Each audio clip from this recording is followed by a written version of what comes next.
Ahora los quiero invitar para continuar con nuestra jornada a una interesante presentación que nos va a hacer una de las intelectuales más destacadas de nuestro país, una voz muy valorada para poder consultar cómo desciframos este momento político y económico actual. Estamos hablando de la historiadora Lucía Santa Cruz, historiadora además también directora de empresas, consultora y asesora de múltiples organizaciones. Los queremos invitar a que nos hagan también llegar sus preguntas al chat que está en la pantalla y al final de la presentación vamos a poder conversar con ella y hacerles algunas de esas preguntas también. Ahí Muchas sí, gracias, pero no oigo Lucía, nada. por acompañarnos esta mañana. ¿Cómo está? Ahí está. Muy buenos días. Todavía no, todavía no. Muy buenos días, ya estamos al aire, la estamos escuchando. ¿Cómo está? Muy bien, muy agradecida de esta invitación de la Cámara Chilena de la Construcción. No, todavía no, todavía no. Ah, Sí, carga mi estamos al aire, no se preocupe, Lucía. La escuchamos perfecto. Perfecto. Nos quedamos entonces con su presentación. Muchas gracias, Bárbara, y reitero, agradezco a la Cámara Chilena de la Construcción por su invitación a tratar de dilucidar algunos de los problemas que el país enfrenta hoy.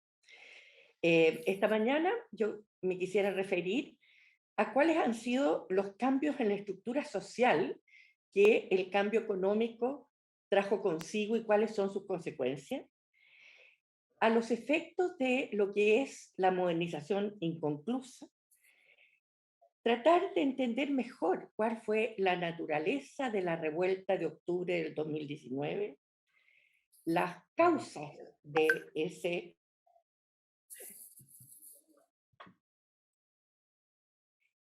la composición de la convención después de la elección de los constituyentes y las perspectivas futuras, eh, tanto en el ámbito presidencial como en algo más importante aún, que es la evolución que va a tener la discusión y el desarrollo de las deliberaciones de la Convención Constitucional.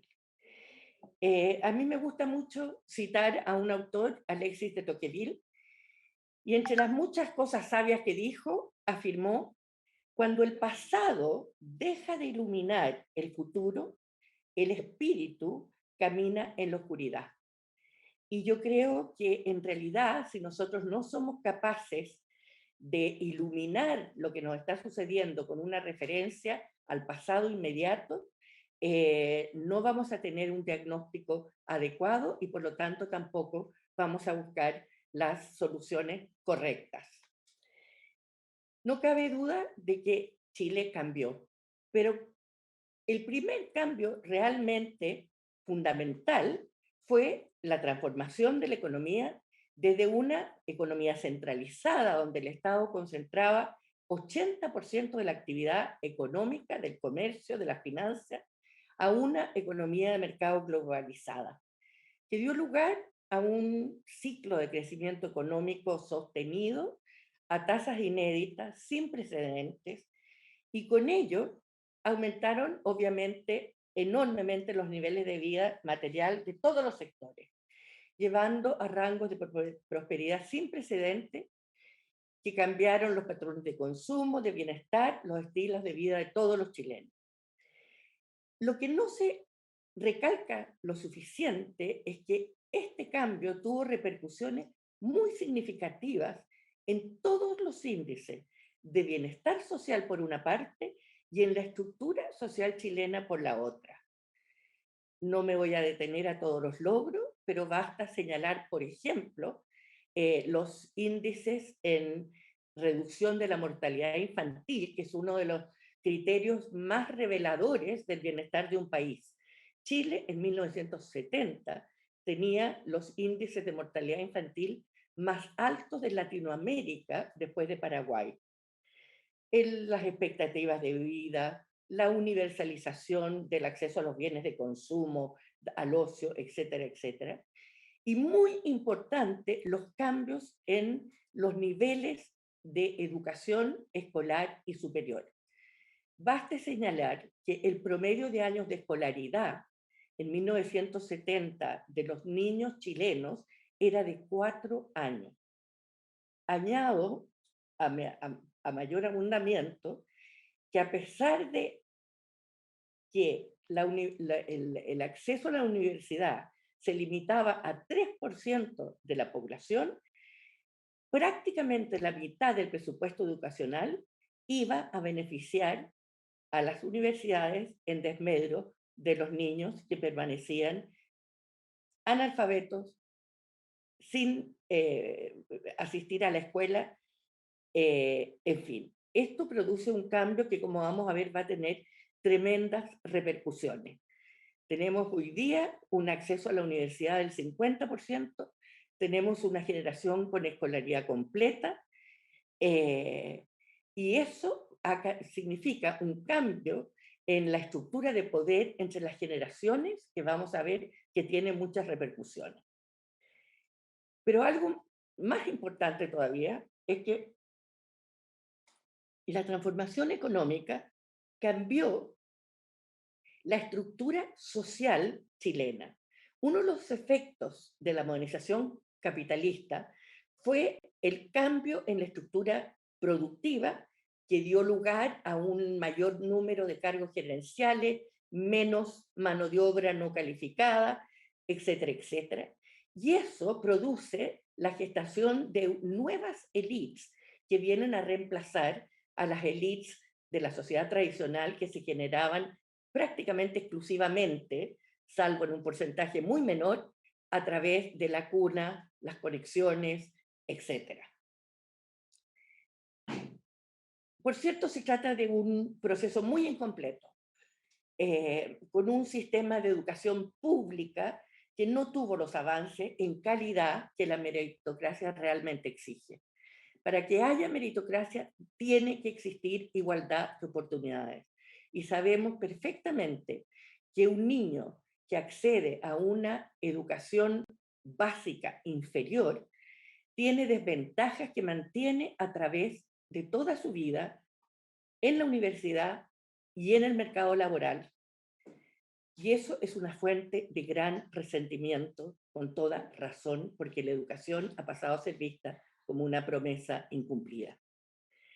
¿Se produjo movilidad social? Sí, absoluta, pero también es cierto que el cambio social que significó, además de esta formación de nuevas élites más heterogéneas, con mayor movilidad social, se sacó de la pobreza un 40% de la población que pasa a integrar las clases medias. Pero esto tiene dos problemas.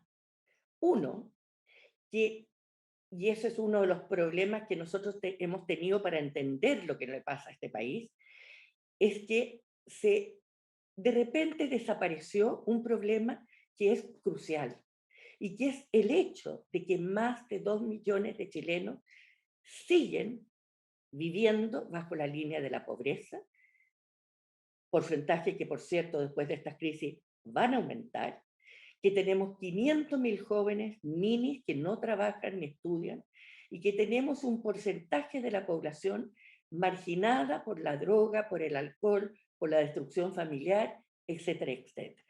Entonces, todos estos avances, pero un núcleo duro de pobreza. Y en el mismo sentido, es cierto que las oportunidades que las personas tienen hoy día es infinitamente mayor que la de sus padres, las cuales en su gran mayoría no podían esperar ocupar sino la misma posición económica y social que sus padres, sus abuelos, sus tatarabuelos. Pero la movilidad relativa es escasa. Hay una movilidad absoluta, pero las posibilidades de las personas de realmente acceder a los niveles más altos de estatus, poder, prestigio y beneficios económicos está limitado por las limitaciones que impone un sistema escolar estatal profundamente deficiente. Uno de los problemas de las modernizaciones aceleradas, capitalistas, incompletas, es que desatan cada vez expectativas materiales más ambiciosas, pero depende alto y sostenido. Porque cuando el crecimiento, que se había mantenido a tasas sostenidas muy elevadas durante muchos años, comienza hace 8 o 10 años a bajar y a bajar el consumo per cápita, lo que tenemos nosotros es una clase media vulnerable, precaria, con salarios bajísimos, que la definimos de clase media, pero está a 1 milímetro de volver a caer en la pobreza. Recordemos que el salario promedio en Chile es de poco más de 450.000 pesos. Y por lo tanto, esta clase media de la cual nos enorgullecemos es precaria, vulnerable y temerosa de volver a caer en la pobreza. Y eso es precisamente lo que comienza a suceder cuando la economía deja de crecer a las tasas que estábamos acostumbrados. Hay un tema que yo creo que es muy importante tener presente, que son los cambios culturales, de mentalidad y de autopercepción que la modernización, los avances materiales, la mayor educación producen en la sociedad. Cuando las personas salen de la indignidad de la pobreza y de condiciones muchas veces subhumanas, no significa que ellas cambian meramente de quintil. Se producen cambios psicológicos muy trascendentales que tienen consecuencias políticas. El pobre, que siente que ya no lo es, reemplaza esa desesperanza crónica, que es tal vez el peor síntoma de la privación material, y la sustituye por aspiraciones, expectativas, y estas pueden ser ilimitadas. Entonces las personas cambian la percepción de sí mismas, adquieren mayor autoestima, sobre todo si va acompañada de mayores niveles educacionales. Se sienten y se saben con razón iguales y exigen y reclaman sus derechos y un trato igual ante la ley y sobre todo en dignidad.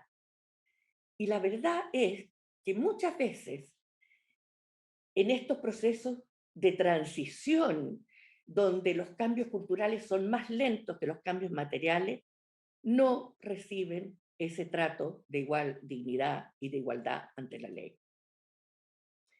De hecho, aquellas conductas y prácticas que hemos visto que se podrá decir que son minoritarias en el país, pero que han tenido un impacto gravitante en el prestigio del sistema, en la legitimidad moral del capitalismo y de la economía de mercado, aquellas conductas y prácticas como el uso de información privilegiada, la colusión, la mala atención a los clientes, las evasiones tributarias,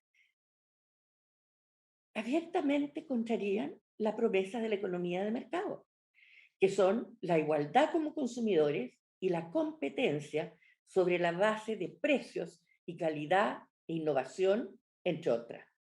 Esto erosionó radicalmente la idea de la meritocracia, que en definitiva es la gran justificación del sistema liberal capitalista, que permite que las personas ocupen realmente las posiciones para las cuales sus talentos las disponen.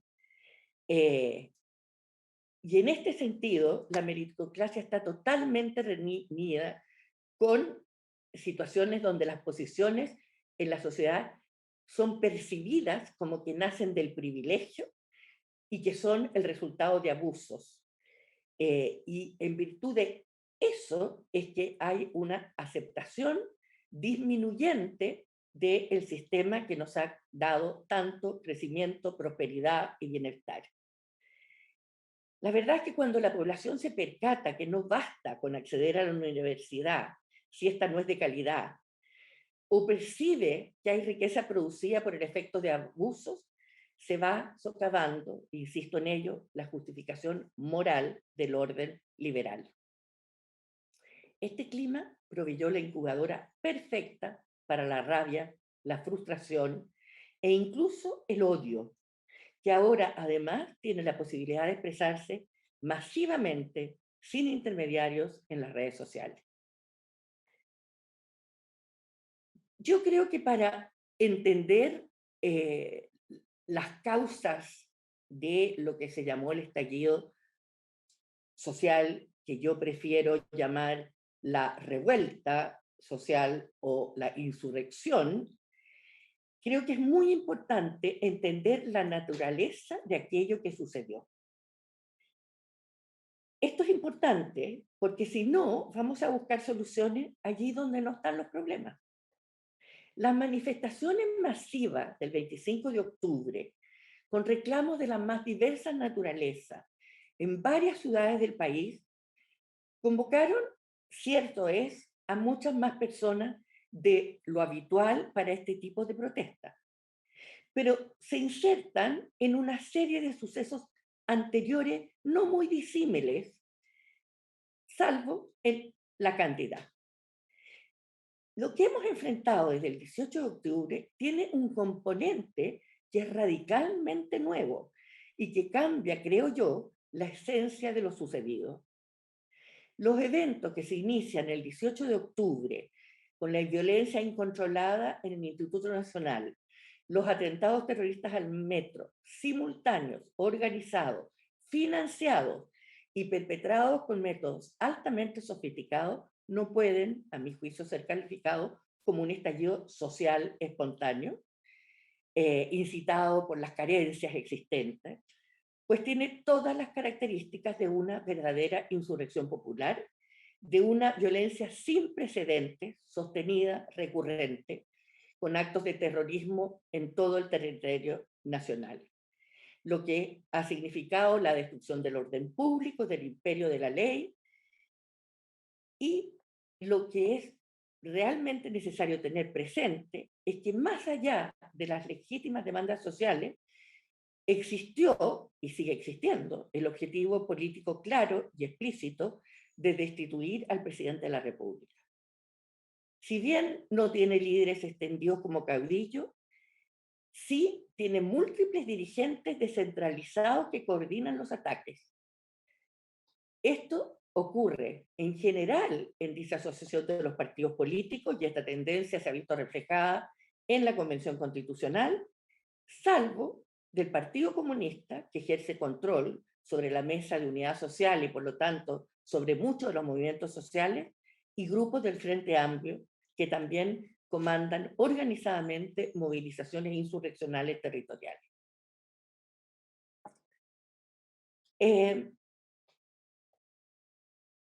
¿Cuáles son las causas de aquello?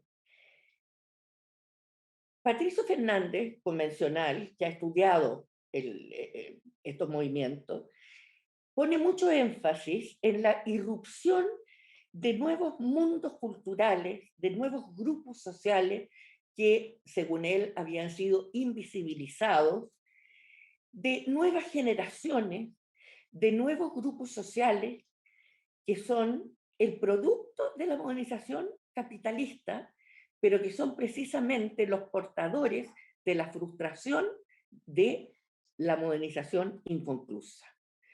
Y esto lleva a lo que llama anti-adultocracia, que es una brecha generacional muy comprensible si nosotros pensamos que los adultos mayores en este país son personas que tuvieron 4 años de escolaridad, pero tienen hijos y nietos con escolaridad completa. Eso cambia la relación de poder y de autoridad entre las generaciones y los jóvenes adquieren poderes nuevos, adicionales y superiores a los de sus progenitores. Y surgen los nuevos temas, y surge el rechazo al patriarcado, la invasión del feminismo, de los derechos sexuales, del medio ambiente que debe primar y limitar el crecimiento económico, los pueblos originarios, etcétera, etcétera.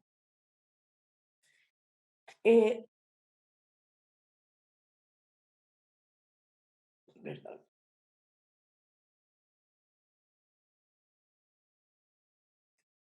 Yo creo que una pregunta que deberíamos hacernos es, ¿en qué medida los problemas a los cuales yo estoy aludiendo, que se traducían en una crisis institucional, en falta de gobernabilidad, etcétera, etcétera, son problemas que tenían una raíz constitucional o bien son problemas que tienen más bien raíces políticas. Esa es una distinción importante. Yo tiendo a pensar que ni las constituciones son las causas de los malestares, ni las constituciones son la forma de remediar los problemas económicos, sociales, los malestares de una sociedad. Creo que la Constitución del 2005 permitió 30 años de estabilidad política, de crecimiento económico, y permitió la alternancia en el poder y permitió políticas públicas muy distintas entre 1990 y 2018. Entonces yo creo que es importante tener en cuenta que más que el cambio constitucional, aquí tenemos un sistema electoral absolutamente divorciado del sistema presidencialista. Tenemos un multipartidismo y una fragmentación política que no permite gobernabilidad. Tenemos el quiebre del concepto de la representación y una falta de liderazgo, porque tenemos una clase política más bien dedicada a seguir los vientos y las direcciones hacia donde el viento sopla, más que a conducir a la población hacia los fines y objetivos que su concepción del bien común establece. También no podemos dejar de hacer referencia a las causas ideológicas. Tenemos que aceptar que este es un país fragmentado desde la Unidad Popular en adelante en dos visiones diametralmente distintas y me temo que hasta un gran punto irreconciliables entre ellas.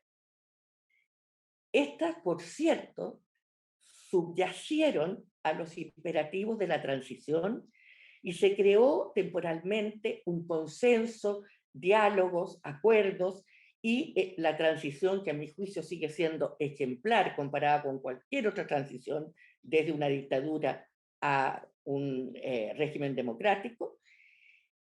Pero incluso en la transición nosotros veíamos que dentro de la concertación convivían, como se dijo, las dos almas, los autoflagelantes, los autocomplacientes. Luego viene la nueva mayoría, donde se hace una opción claramente identificada con la autoflagelancia y con aquellos que quieren introducir cambios fundamentales en el sistema económico, en el sistema político, con mayores índices de democracia directa, y que tiene como eje central el relato, lo que René Cortázar llama el mito fundacional, que nos dice que la causa principal de los males del país es la desigualdad. Que Chile es el país más desigual del mundo, que la desigualdad es cada vez mayor, que los ricos son cada vez más ricos y los pobres cada vez más pobres, y que esta situación ha sido creada, producida por el sistema neoliberal. Puedo decir y sostener y comprobar con pruebas basadas en los datos objetivos que ninguna de estas aseveraciones se basa en una estimación verídica. Chile no es el país más desigual del mundo.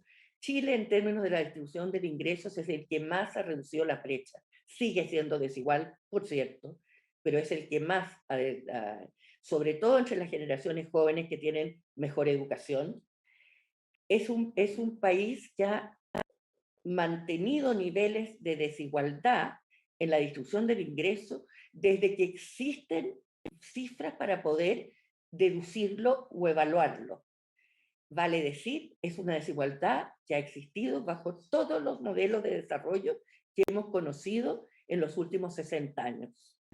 Y si hay algo que el crecimiento económico y el sistema económico de las últimas décadas ha producido, es una igualación de las condiciones de vida en todos los parámetros que nosotros utilicemos. Ha disminuido la brecha en los años de escolaridad entre los ricos y los pobres, ha disminuido la brecha en el acceso de los ricos y los pobres a la educación superior. Tenemos que el 70% de los estudiantes superiores pertenecen a la primera generación que ha podido acceder a la movilidad. Se han igualado los bienes de consumo, el ocio, en fin.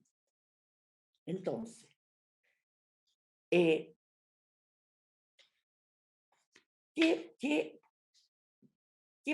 ¿cómo podemos explicar? ¿Cómo podemos explicar que Chile, que en el 17 de octubre del 2019, con razones fundadas, era considerado el oasis de Latinoamérica?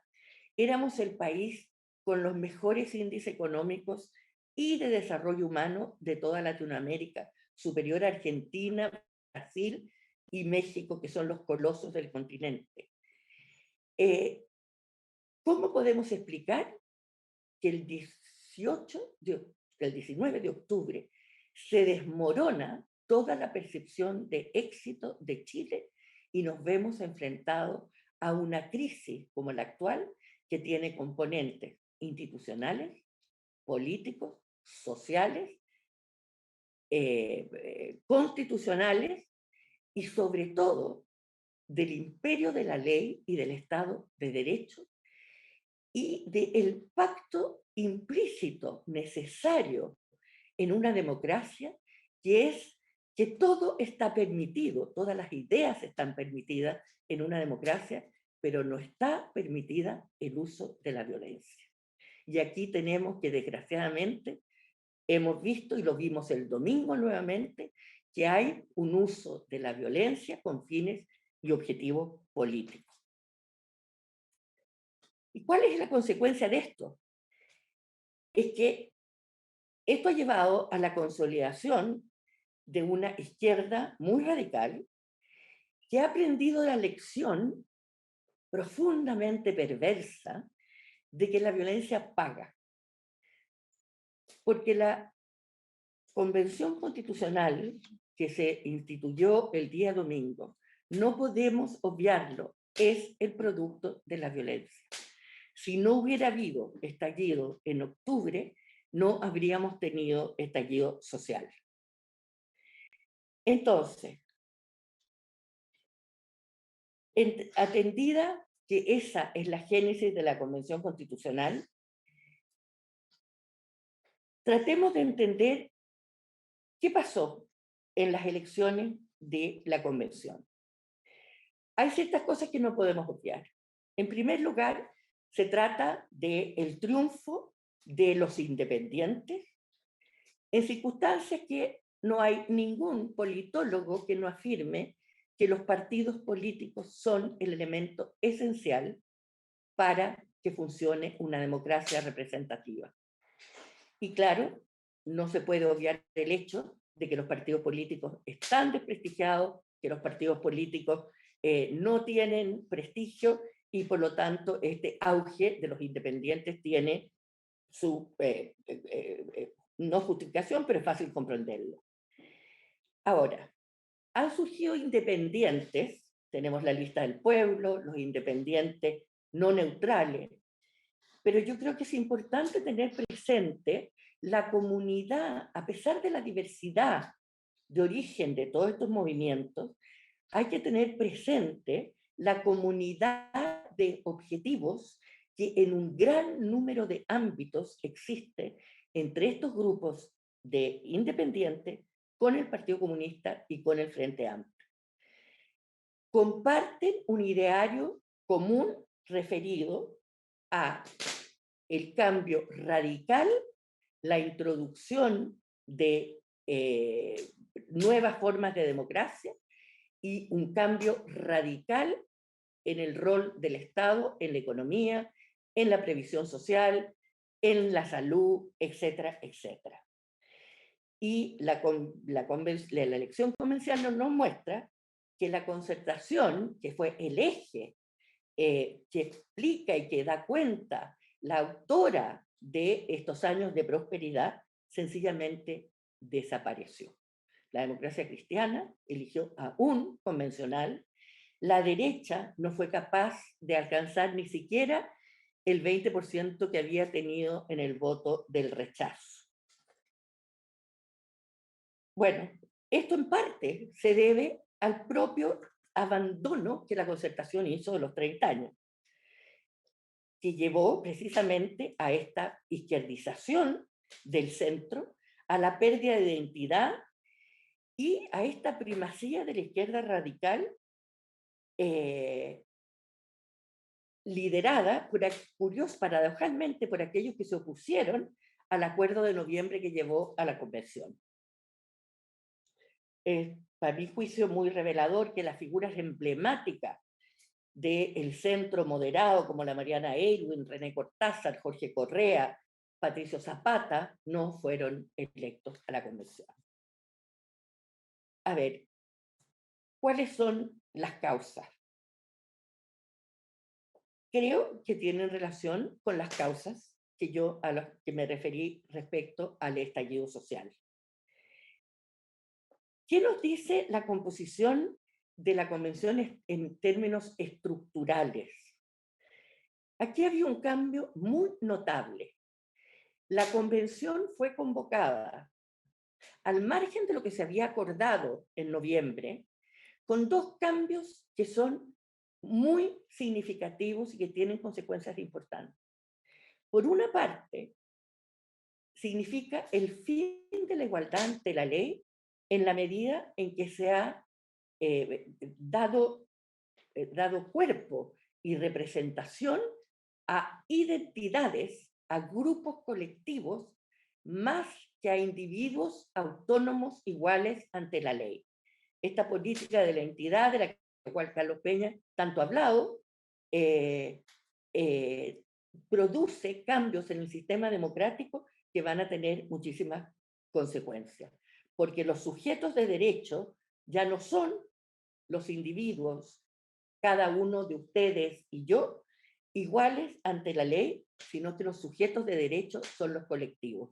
Son, por ahora, las mujeres y las etnias. Bueno, la votación nacional fue coherente, los sectores moderados del país no fueron capaces de elegir más que un gobernador, bueno, no, más, porque hubo gobernadores de centro importantes.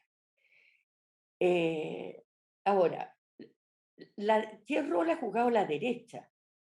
Aquí hay desacuerdos, hay personas que sienten que la derecha está debilitada precisamente porque ha aceptado el diagnóstico de la izquierda autoflagelante y no ha habido una defensa del sistema, salvo tal vez en la elección presidencial, Sebastián Sichel defiende los 30 años, hay animosidades profundas entre los grupos de la derecha, y la derecha está en este impasse que no sabe si sumarse al diagnóstico de la izquierda, que significa una pérdida de identidad, o bien debe ser coherente, defender los intereses, defender la cosmovisión y las políticas públicas que cree que son para el bien del país, y eso, por supuesto, va a ser interpretado como una derecha atrincherada. Bueno, quisiera concluir para dejar temas para las preguntas, y esto se refiere a temas futuros. ¿Cómo va a operar la violencia en el desarrollo de la deliberación constitucional? ¿Qué significa que el PC esté llamando a rodear la convención? ¿Cuáles van a ser los temas que van a ser discutidos?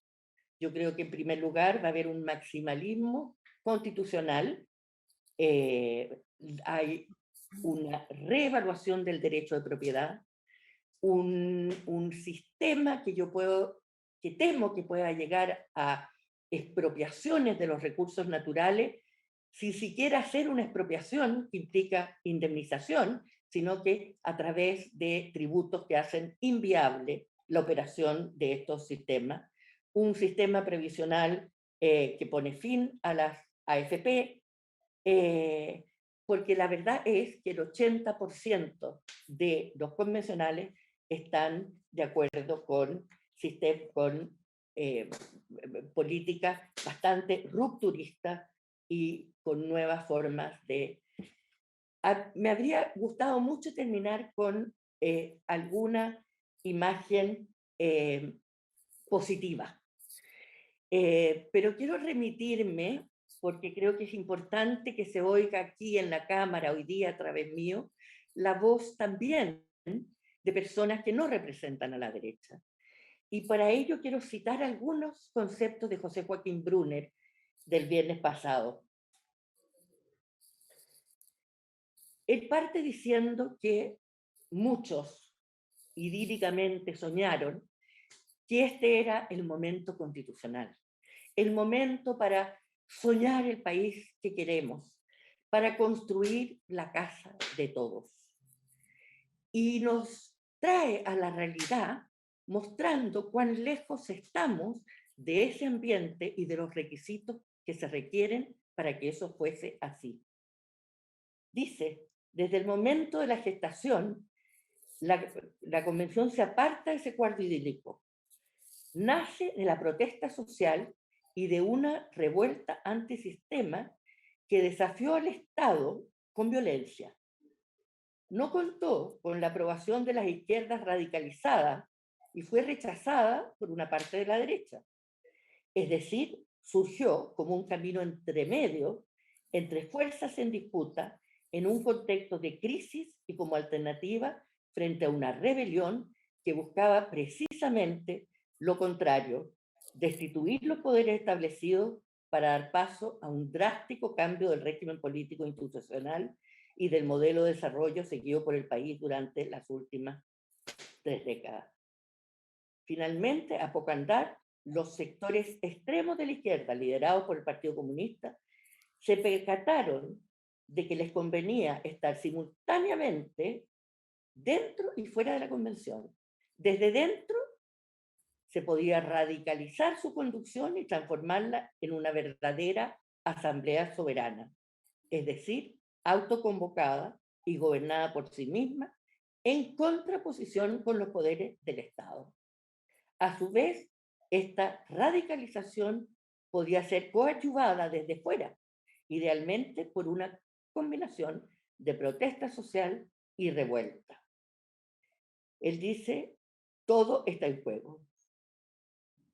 No todo está escrito, pero hay índices que deben movernos a una preocupación que no se traduzca en apatía, en desesperanza, sino que en la voluntad de ejercer todos los mecanismos que la ley, que la cultura, que la política nos ofrece para tratar de contrarrestar este pronóstico que es negativo para este país como lo sería para cualquier otro. Muchas gracias. Muchas gracias a usted, Lucía. Muy interesante todo lo que nos expone. Lamentablemente, por cuestión de tiempo, no vamos a poder responder o hacer todas las preguntas que nos enviaron, que son muchísimas, pero voy a tratar de abordar algunas que son los temas que más se repiten. A propósito de la convención, usted dice, bueno, tenemos temores respecto a qué va a pasar con el manejo de la violencia, se va a poder contener o no, pero respecto a los contenidos también, y nos llegó la siguiente pregunta, ¿hay alguna posibilidad de que la convención constitucional llegue a buen puerto y el país pueda retomar un crecimiento en democracia sin caer en totalitarismo? A ver, yo creo que hay elementos que nos permiten, sin ser ingenuos, abrigar ciertas esperanzas. Lo que nosotros tenemos es una convención elegida con un mínimo porcentaje de los votantes chilenos. Aquí votó un porcentaje muy chico de aquellos que estaban habilitados para votar. La pregunta es, esa gente que no votó, ¿Se dividiría exactamente en la misma forma que lo ha hecho la convención? ¿Sería realmente en un 80% partidaria de votar enteramente el sistema que a ellos mismos les permitió beneficios y avances? Si fuera así, pienso yo que un porcentaje mayor habría ido a expresar esa voluntad de cambio radical. La abstención yo la imagino, no tengo datos objetivos, empíricos de ninguna naturaleza, pero la imagino como una, una cierta despolitización que no moviliza hacia cambios radicales. Entonces sí, tenemos una mayoría silenciosa que no se ha expresado. No sé cómo se expresaría. Ahora, lo que nos falta es un liderazgo capaz de evocar esa minoría. Pero la verdad es que lo que tenemos hoy día, incluso entre los candidatos presidenciales, no es un liderazgo para convencer a esa mayoría de defender los aspectos buenos del sistema que hemos tenido, de optar por la reforma y no la revolución, pero yo creo que eso todavía puede surgir. Hay algunos No, candidatos que algún índice están dando. justamente en esas mismas líneas, también nos preguntan cuánto las demandas de sectores más. Perdón, no oí bien. Uy, se ¿Cuánto congeló. arraigo popular pueden tener? ¿Me escucha bien? Sí, ahí ¿Me sí. escucha? Ya. Sí, ahí ¿Cuánto sí. arraigo, cuánto arraigo popular pueden tener estas demandas de la izquierda radical, dicen, o de grupos radicales en general, más allá de cómo quedó compuesta la convención? Y ahí también podríamos Mm, hacer doble clic a otra cosa, porque cuando vemos los independientes, muchos de ellos eran activistas por causas concretas, mm, no relacionados quizá, o la gente no los veía como de izquierda o de derecha, o no conocía su postura frente a otros temas. mm. Es distinto ser medioambientalista, por ejemplo, feminista, y la postura de otras cosas quizás no estuvieran sobre la mesa. A ver, pero yo creo que todos coinciden en una suspicacia, en el mejor de los casos, acerca del capitalismo, y en la mayoría de los casos, una animosidad hacia el capitalismo.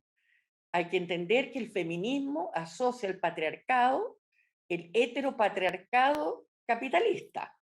Los medios ambientalistas ciertamente prefieren sacrificar el desarrollo económico en forma muy avanzada antes que cualquier daño al medio ambiente.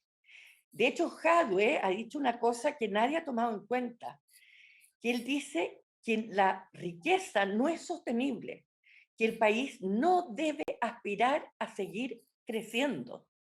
Pero el problema es que si no hay crecimiento, ¿dónde están los medios económicos necesarios para satisfacer las demandas sociales? Lo que yo me temo es que si Hadwe, o incluso si Jasna Proboste fuera elegida, porque ella es demócrata cristiana, pero muy de izquierda, es la que ha liderado la liberación de los presos políticos, es la que firmó la estatización de los fondos de la AFP. Yo me temo que ese gobierno va a tener un periodo de auge, de liquidez, en parte por el uso de los fondos previsionales, que va a permitir entregar más subsidios, más bonos, más ayuda, que van a mantener a las personas concretas, contentas. Entonces, no sé, yo creo que nadie puede saberlo.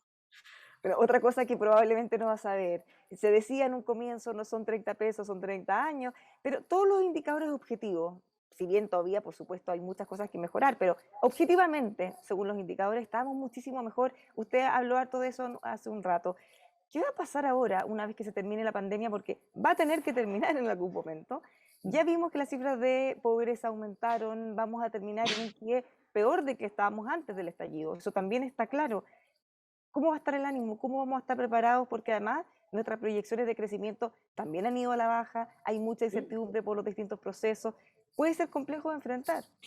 Yo creo que va a ser complejo de enfrentar, porque uno de los requisitos principales para que una economía funcione son las certezas jurídicas. Y hoy día no tenemos certeza jurídica y eso ciertamente, necesariamente, repercute sobre la inversión. Por otra parte, los gastos fiscales que han ido en ayuda para paliar los efectos de la pandemia son gigantescos. Eso significa un endeudamiento, un desequilibrio macroeconómico, y en algún momento, si queremos mantener un mínimo de estabilidad macroeconómica que nos permita participar en el concierto de las finanzas internacionales, tener acceso a crédito, etcétera, etcétera, va a tener que disminuir. Y entonces la pregunta es, ¿qué va a pasar si esas ayudas después de la pandemia se comienzan a retirar en circunstancias que el empleo no crece? Y tenemos esta situación tan paradojal, y la Cámara Chilena de la Construcción lo sabe bien porque lo leí ayer, esta paradoja de que no se recuperan los empleos y al mismo tiempo no hay mano de obra disponible, menos aún mano de obra calificada, ni para la construcción ni para la agricultura. Entonces, todas esas son fuentes de conflicto, fuentes de incertidumbre. Pero yo creo que lo más importante de tener presente es que la historia no está predeterminada. No hay un Dios que dijo Chile se encamina por este camino. Hay ciudadanos chilenos que son los que tienen que decidir con sus actos y su movilización qué camino queremos seguir.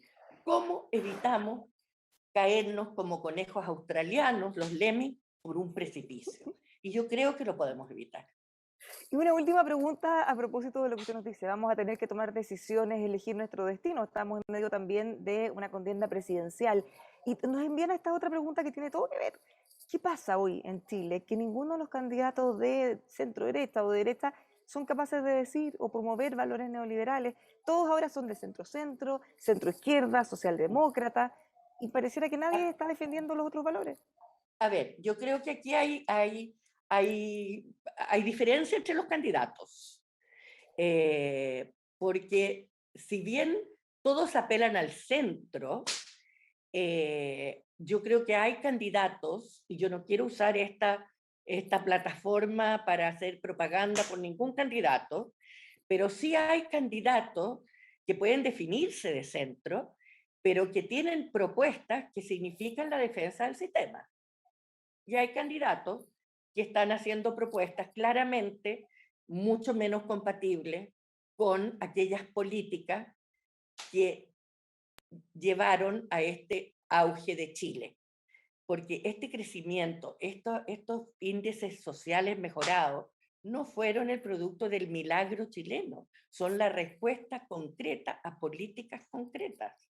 Los países dependen de las instituciones que sean capaces de crear, de las leyes, de las políticas públicas, etc. Muchísimas gracias, Lucía, por habernos acompañado. Muy interesante, seguro nadie va a quedar indiferente a lo que se ha conversado esta mañana. Que tenga un buen día. Y muchas gracias, Bárbara, y muchas gracias a todos.